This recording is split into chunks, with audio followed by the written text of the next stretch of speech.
Well, there was a lot of heaving and a lot of swinging and a lot of activity. There was flailing limbs all over the place. But at the end of 20 overs, Gujarat have got to 144 for the loss of 4 wickets. Yes, you'd be thinking, only 4 wickets down. Why is it just at 144? Plus, they had one of the openers batting right through at 63 not out. Yes, this is not as easy as you may think it would be. That's right. You can look at the scorecard and you'll have more questions than answers, which is why we are here to decode everything on Cricbuzz Live. I'm Gaurav Kapur, with me Lisa Sthalekar and Harsha Bhogle. Lisa, could you explain how with just 4 wickets down in 20 overs, it's just 144? Basically, it's got to do a bit, more than a bit, with the surface. Yeah, a lot to do with the surface and also how well Lucknow bowled. I mean, a lot of pace-off deliveries, a lot of balls into the pitch, hard to get a rhythm, hard to really find your timing on those conditions. And it's almost like sometimes, they lost those early 2 wickets, so they wanted to build partnerships. And then when they wanted to go, they just couldn't execute. That was the issue. And they're lucky that they got to that total as well of 144, because Tawatia should have been out at 10. So that's an extra 12 runs that he has scored at the back end to get him to 144, which potentially is a score that we've seen defended on this ground before. I think 143 was Rajasthan. Let's not go by what we feel is a traditional score in T20, right, Harsha? Because this surface is not to be confused with a Brabon or even a Wankhede. Yeah, I mean, you could make out that the shots weren't being played very fluently, but still, I'm not sure 143 will be enough. I think what Lisa is saying is she's sounding a word of caution, saying don't think you can just rock up and get the 143. It won't be that way. But it was way too conservative. I mean, they got 41 of the last 4 and still got to 144. And my gut feel is that in those middle overs, once they were 3 down, right? So let's see where the third wicket fell. That's fallen at 51. Now they realize they've got Tewatia sitting in the hut, but don't want to go further than that. So that 11 to 15, 7 to 15, they made 57 runs. And my feeling is they're not confident of the batting to come. So they started to preserve wickets over there. And you cannot play that game beyond a point, the preserving wickets game. So the set batsman had to go. The moment Miller got out, I think Shubman Gill just had to go. But Shubman never got a finishing kick. He played one gear throughout. Yeah, that's the issue, right? You feel like, yes, they're playing in the middle overs, like let's preserve wickets. But it also matters, Lisa, what you do with those wickets then, because you can't take them back home. No. The thing is that they were hoping that they were going to get more out of Matthew Wade, Hardik Pandya and Miller. They're the 3 that they kind of really wanted to kind of get, a 30, a 40 off, 25, 30 deliveries potentially. And they want almost Tawatia and Rashid Khan to come in for the last 10, 15 balls, max. So that's where they were trying to kind of pace their innings. And the problem is that, Matthew Wade, and we said this in the com box, has played 2 poor shots in his last 2 innings in the IPL. Hardik Pandya, you started off well, now hasn't really found some form. And same with Miller. So all of their good luck charms and everything that was going their way at the start of the tournament is starting to run out now, and they're being found out. Yeah, and that's the worry for them here. But for Lucknow, the bowlers, they were just fantastic, as Lisa just mentioned. They use the pace off as well. But let's just talk about Avesh here for a second, Harsha, because this is what he's bowled. He's bowled the 5th over, and he's got Wade's wicket in that. He's bowled the 10th, got Hardik's wicket. His 15th went for 5, and the 19th went for 6. I mean, when you can do that for your captain, he's a happy camper. Absolutely fantastic. And he's one of the players who must be in a shortlist to play for India because he just bustles in. He's got good pace. At the moment, there are so many people that one day you're talking about Mukesh Chaudhary, one day you're talking Kuldeep Sen, one day you're talking Mohsin Khan, one day you're talking Arshdeep Singh. And he's saying, oh, hang on, but excuse, I'm here too still, And he's bowling well consistently. I mean, even today, I was very, very impressed with Mohsin Khan. There's something about him, left-hander, getting that angle in. I'd love to see him swing it away a little bit more, a little into the right-hander, away from the left-hander a little bit more. But there's so much talent at that delivery stride. I don't know how tall he is, but the delivery stride is so reminiscent of a tall Australian bowler called Bruce Reid. You know, just that delivery stride. So I think he's about 6'3", 6'4", so he's not as tall as Bruce Reid, but he's got a good pace. Very, very impressive. So that is why I think it was the bowling that kept them down. The bowling and the lack of confidence in the lower batting that's kept them down to 144. On the flip side, they're a good bowling side themselves. So they're not. They've gone up from 120, 125 to 144, but it shouldn't be enough. Yeah, there is one team that has defended that. What was it? I think Rajasthan defended it against Bangalore. That was 144 that they defended. But every day is not a Sunday. Let's have a look at the bowling, Gujarat bowling. The reason I say that is because there's no Loki Ferguson there, so they will obviously feel the pinch. Even though Loki Ferguson was taken to the cleaners by another Sai when they played against Lucknow. That Sai's. One second, there's a Sai in his team. No, he was taken to the cleaners by Ayush Badoni. I'm sorry. It was Ayush Badoni, but he's not there today. That's Loki Ferguson is not there today. But this is how their bowling is stacked up. They obviously have Mohammad Shami up front, who has been great this tournament. They've got Yash Dayal, who's looked very promising, and he's back. Then there's Sai Kishore, Alzari Joseph, and of course, Mr. Bank himself, Rashid Khan. But they will miss Loki today, Lisa. Yeah, they will, just because of his experience and where he actually bowls for them. He's been really effective. Sometimes it's rocks, sometimes it's diamonds. More often than not this season, it's been diamonds. So you look at Yash Dayal, he comes back in, which is really good to see. I think he's bowled well. So he needs to kind of pick up where he left off to almost offset the fact that Lockie Ferguson isn't there. There's interesting use of words. Very interesting use of words from Lisa. So if a guy looks at this beautiful diamond and says, wow, what a rock, he's got it all wrong, right? Because sometimes it's a rock and sometimes it's a diamond. Yeah, fair enough, of course. Like KL Rahul. It's never a rock, though.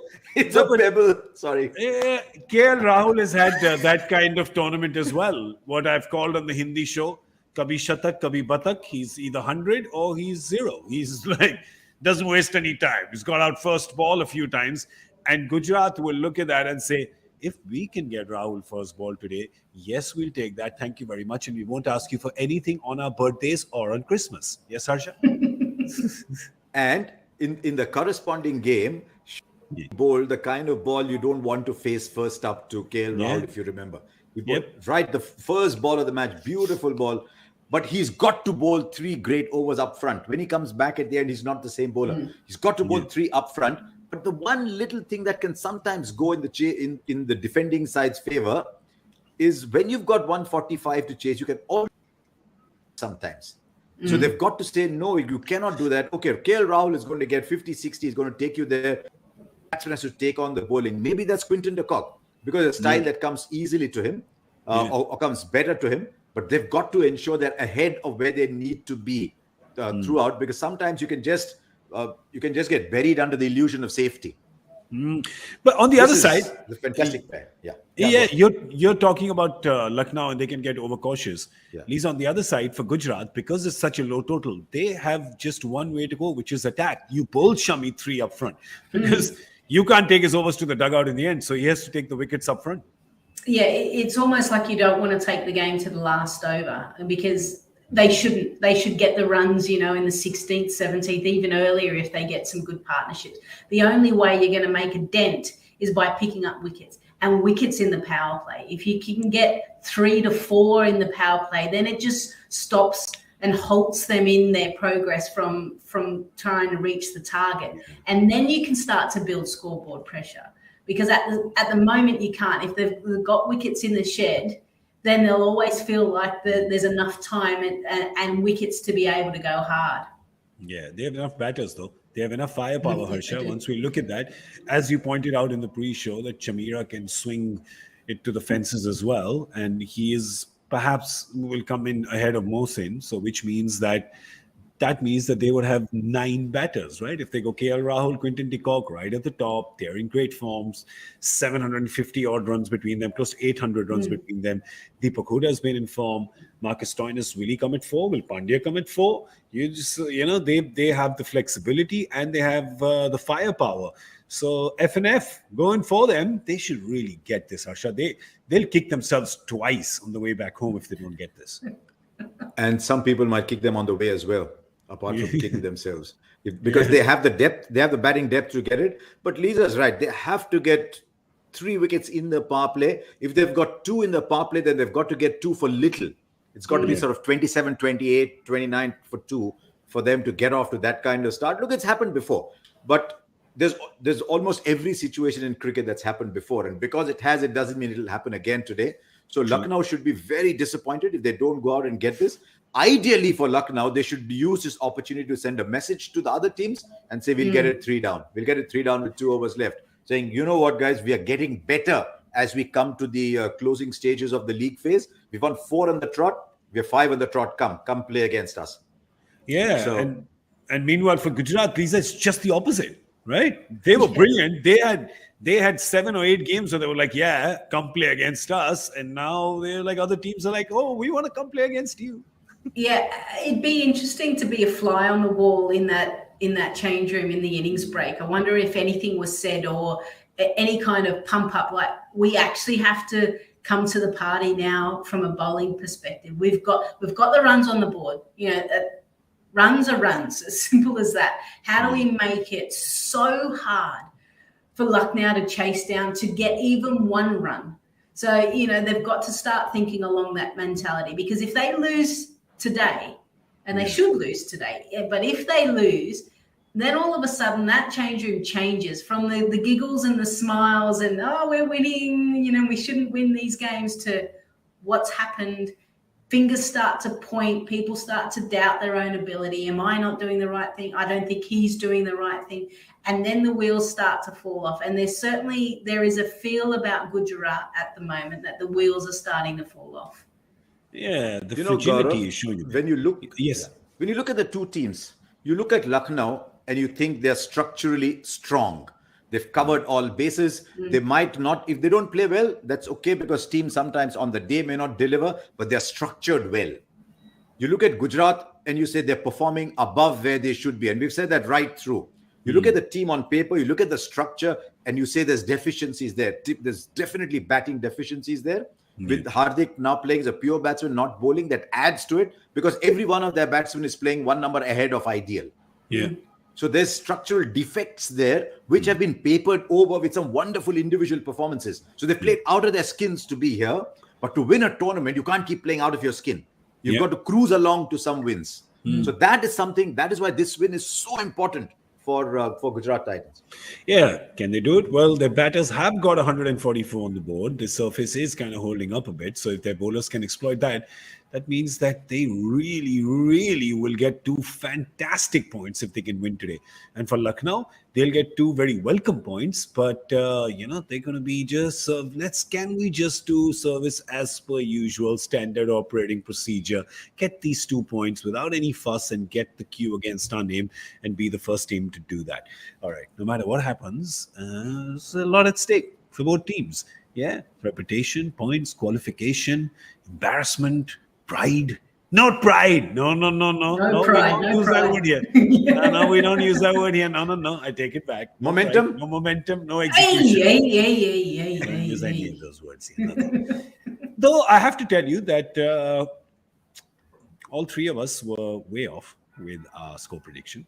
So we'll go again, because our game is like gully cricket. If you don't like the when you got out the first time, you just say, I'm going to bat again. So that's what we're going to do.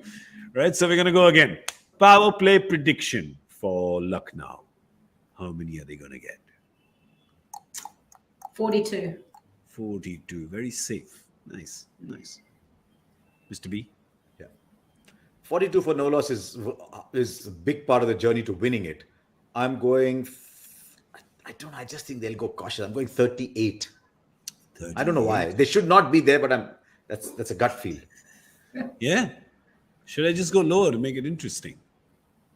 No, can go what you want to higher. do. You Go do what you want to do. You be who you want to be. Okay.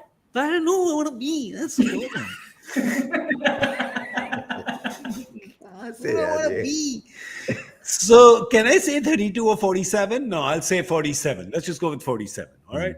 We've got steady hands of the wheel there. So, we'll go with 47. Unless the first ball's been bowled and Rahul's out. No, he's not. Rahul survived the first ball. That's it. 47 then. That's it. I just needed him to survive the first ball. I was just stalling. First balls are done. Excellent. Oh, now Rahul's playing his first ball. Hang on a second. My score prediction is... All right, we're stuck on 47 now. That's it. We have time for On Cricbuzz Live. We're going to see you at the end of the 10th over with Combox. We'll see how Lucknow is going. We'll take stock of their chase. Then, right now, we'll say bye on Cricbuzz Live. Thank you for watching.